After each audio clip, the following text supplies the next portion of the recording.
Hey everyone, Zane here, and today I'm going to show you how to get IRS transcripts online.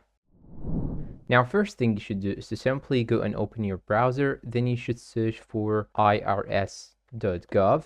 Then after you do this, you should click on sign into your account, then click on sign into online account. And now you will have to choose between sign in with id.me if you have one, but if you do not actually have one, you'll have to create one. And if you get stuck in this point and you still need your transcripts, in this case, you'll have to fill in the form which is called 4506T. Now, after you sign in, you'll find here this page. Now you'll have to click on view tax records. Then it will show you this page. Click on view your transcripts. Then here you will find all the transcripts. You can also click on show more transcripts by clicking on any one of these buttons right here. And that is it. This is how you can actually do it. If you find this video helpful, please don't forget to support us with like, subscribe, comment, share. Thanks for watching and see you in a new video.